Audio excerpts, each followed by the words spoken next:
Mi nombre es Müller Yamila, soy miembro de la sección de Oncología Ocular del Servicio de Oftalmología del Hospital Italiano de Buenos Aires y voy a pasar a presentarles un trabajo de investigación de la sección que se denomina neoplasias primarias extraoculares en pacientes con melanoma de coroides.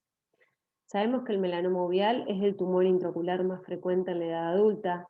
Se presenta más frecuentemente en hombres entre 70 y 60 años. Actualmente en Argentina y en Buenos Aires contamos con tratamientos conservadores como placa de braquiterapia epiescleral de iodo 125 y para aquellos pacientes que lo requieran realizamos tratamientos más radicales como la enucleación. La detección precoz y la vigilancia de los pacientes con melanoma uveal proporcionaron un nuevo panorama del comportamiento de la patología. Ya es de total conocimiento que ciertas características tumorales infieren en un peor comportamiento más agresivo a largo plazo del melanoma uveal. Y es así que durante el seguimiento no solo debemos enfocarnos en descartar la presencia de metástasis, sino también debemos evaluar la presencia de otros tumores asociados en esos pacientes respecto a la edad y el sexo. Hay varias publicaciones a nivel internacional, por ejemplo, de cortes canadienses, europeas, americanas, en donde exponen que los pacientes con melanoma uveal presentan otros tumores asociados y hay controversias en cuanto a si el riesgo es mayor o es igual comparando la misma población de la misma edad y el mismo sexo que no presenten el tumor intraocular. Actualmente no tenemos publicaciones en nuestro país, en Argentina no hay estadísticas sobre melanoma uveal, ni mucho menos reportes acerca de la presencia simultánea de otros tumores. Los objetivos de este estudio entonces fueron describir la presencia de tumores primarios extraoculares diagnosticados antes y o después del diagnóstico de melanoma coroideo, evaluar las características epidemiológicas de los pacientes con melanoma coroideo aislado o asociados a otros tumores primarios, describiendo también la presencia de metástasis en cada uno de los grupos, y es por eso que realizamos un estudio de corte retrospectivo, observacional y analítico de pacientes con melanoma de coroides diagnosticados en el Servicio de Oftalmología del Hospital Italiano de Buenos Aires en la sección de Oncología Ocular entre enero del 2007 y abril del 2020. Se excluyeron todos aquellos pacientes con melanoma uveal de cuerpo ciliar o de iris y los que solo concurrieron a la sección para una segunda opinión. Se determinó la prevalencia de tumores primarios extraoculares en pacientes con diagnóstico de melanoma coroideo, se estimó la densidad de incidencia de metástasis en toda la corte general y la densidad de incidencia de metástasis por subgrupo. Asimismo, se evaluó la presencia de metástasis y sobrevida a través de una curva de Kaplan-Meier de toda la corte en general y se utilizó el método de Lone Rank para comparar los dos grupos.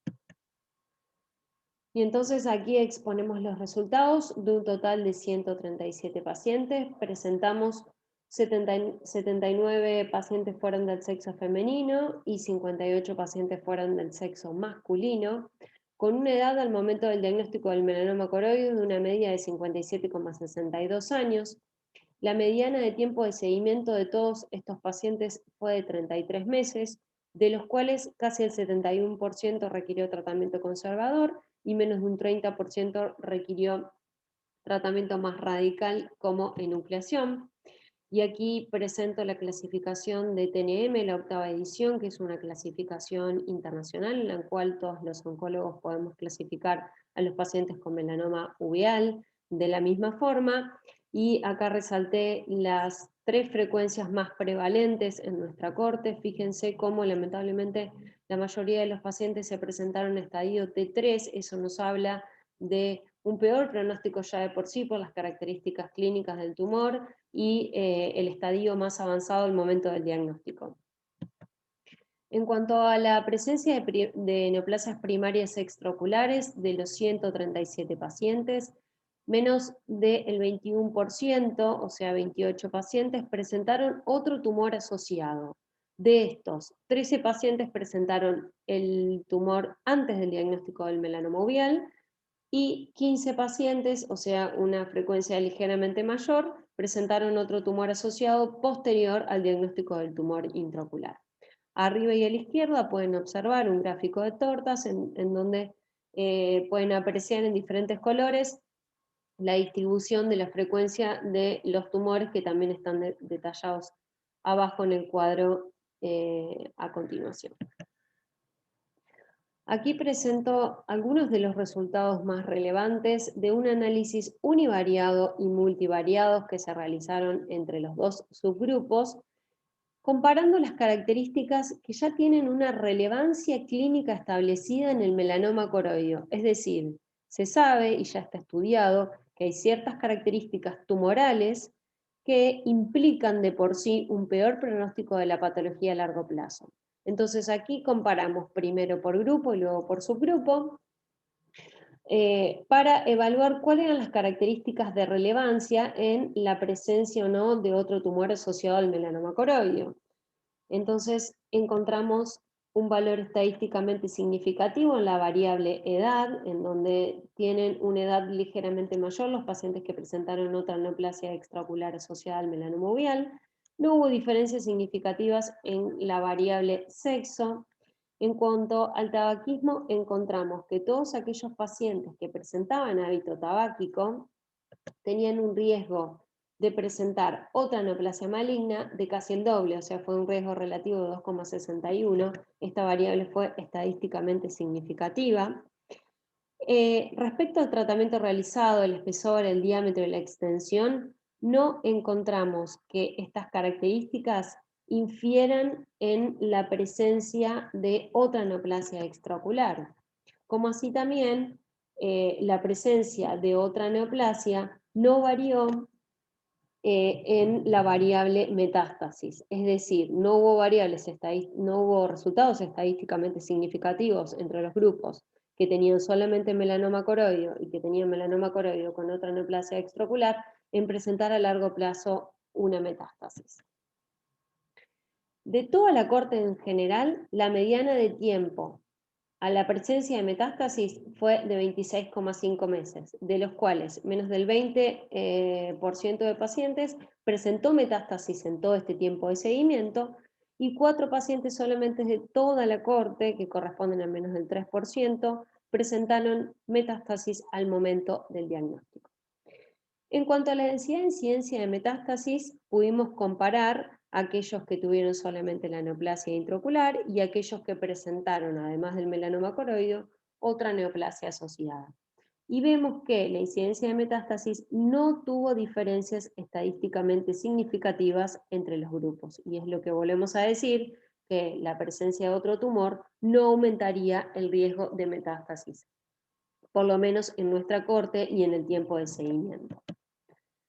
Analizando un gráfico de sobrevida de Kaplan-Meier, podemos evaluar en el cuadro de la izquierda una gráfica en donde se evalúa toda la población en general y a la derecha tenemos un Kaplan-Meier en donde se analizan las dos curvas de sobrevida por grupo.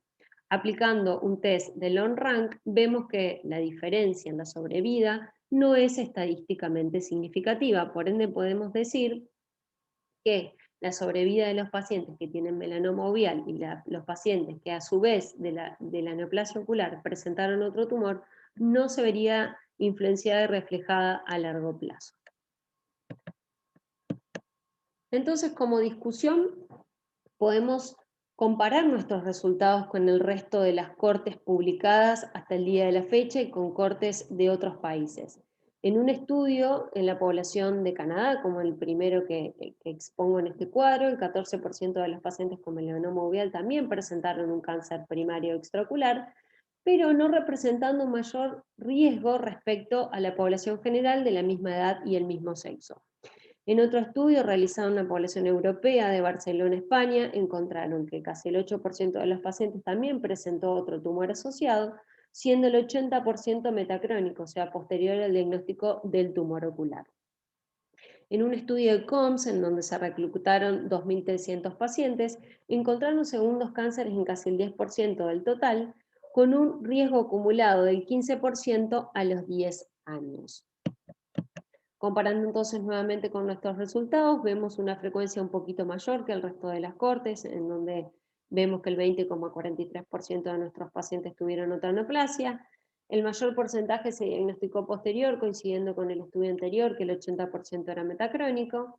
Y vemos cómo en nuestro trabajo los pacientes que presentaron hábito tabáquico tuvieron un riesgo relativo de presentar una segunda neoplasia de 2,61, coincidiendo con algunas de las cortes a nivel mundial, en los cuales, además del el hábito tabáquico, suman el consumo de alcohol como factor de riesgo para presentar otra neoplasia asociada.